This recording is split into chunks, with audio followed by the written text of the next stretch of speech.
I wasn't invited, not even a courtesy call. My own family planned a luxury cruise, 10 days across the Caribbean, champagne on ice, matching outfits, the whole curated Instagram dream. And they left me off the list.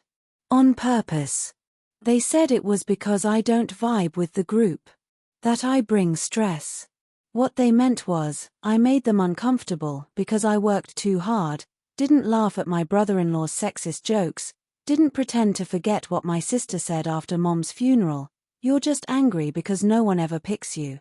That line still burns. It echoed the day I stood at the port, ticket in hand, uniform pressed, heart pounding. Not to sneak on board. This time, I owned the ship. They didn't know I'd been appointed interim captain of the very cruise line they booked through. They didn't know I'd be on that ship that morning, on that bridge. When the chief officer spotted me in uniform and saluted, "Welcome aboard, Captain," I smiled. Not out of spite, but because sometimes the tide turns when no one's watching. Sometimes, the girl they tried to leave behind ends up steering the whole damn ship. But what they did next, when they realized who I really was, that part you won't believe. Hi, I'm Adrienne Cole. This is the story of how my family tried to erase me from their picture-perfect cruise only to realize they'd set sail right into my waters. Before I begin, drop a hi in the comments so I know you're listening. And if my story touches you, please consider subscribing. I woke up before sunrise, like always old habits from the Navy. The apartment was quiet, maybe too quiet, but I liked it. Clean countertops, coffee brewing, the ocean outside my Miami window. My phone blinked. No calls, no texts, just a glowing Instagram notification. Celeste's story, a champagne glass against a yacht rail, captioned Gentry Summit 2025 loading, only the real ones on board. My stomach dropped. Today was embarkation day for the annual Gentry family cruise. Elelena Blue, the luxury ship my father loved more than any of us. I hadn't been on board since last year, when I'd literally saved it, navigated through a storm, rerouted the course, got the crew home safe. I thought maybe, this year. But no invite. No email. Not even a passive-aggressive group chat. I told myself I didn't care. But then I opened my laptop. An email, forwarded by mistake. Cabin 12 reassigned to Carter, Pilates coach. No need to mention Alana. Alana, me. It wasn't just being left out. It was being erased. I didn't throw the laptop. Didn't unfollow Celeste. Just poured more coffee. Then I opened the safe and pulled out the thick folder, ownership records for Elelena Blue, my standing Naval Reserves contract, command certification, all current. All signed. They forgot one thing. You can't launch a vessel that size without an authorized captain. And that captain was me. The next day, I skipped my usual routine. No jog, no yoga. I sat at the kitchen counter, reviewing naval protocols, maritime law, partnership clauses. I found the clause I remembered. Any voyage using simulation tech must be cleared by a certified technical captain. Me. I called Commander Richard Odell. Can they sail without me?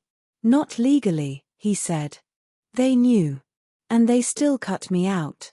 I pressed my uniform, packed my folder, and went to the port of Miami. No texts. No drama. Just quiet, surgical intent.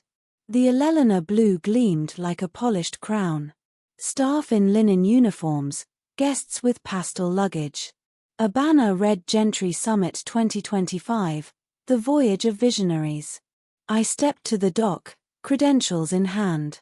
The young officer blinked at the folder. They forgot I wasn't invited, I said. But I was always authorized. Celeste was in full PR mode, white jumpsuit, crystal flute in hand. To legacy, loyalty, and tradition she toasted. Then the chief officer's voice rang clear, Captain Gentry on board. Silence. Henry dropped his glass. Edward stared at the sky. Celeste froze. I walked past them without a glance. Climbed to the bridge. Ran the systems check. Signed off. Now she's safe to sail, I said. A staffer filmed the moment. It hit social media within hours. A woman they excluded turned out to be the reason the ship could sail. At dinner, I sat with the crew. No seat at the gentry table. Fine. The engineers shared their food and space. One of them, Sasha, said, "You belong with us." Celeste approached eventually, whispering through a smile, "You really think you have the right to ruin our family's vacation?"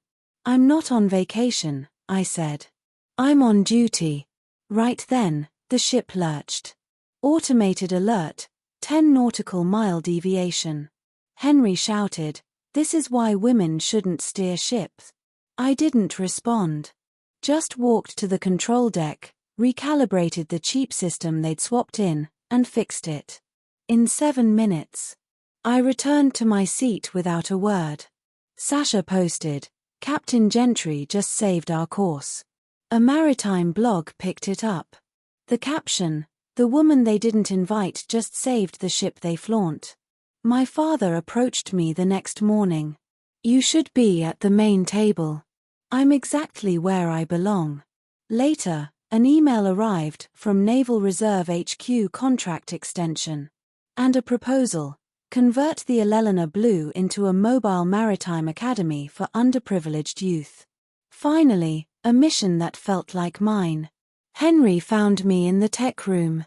"You don't get to turn our legacy into a school for strangers." I handed him the signed documents.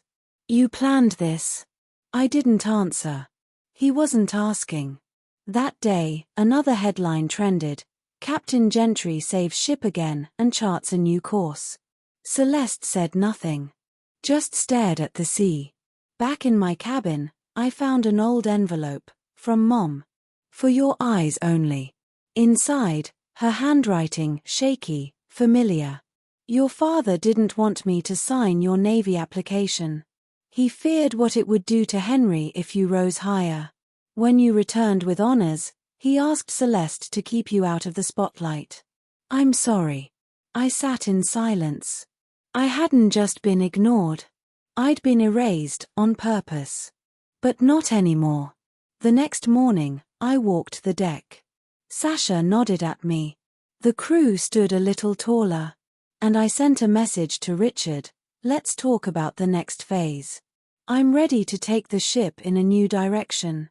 This time, it's my voyage."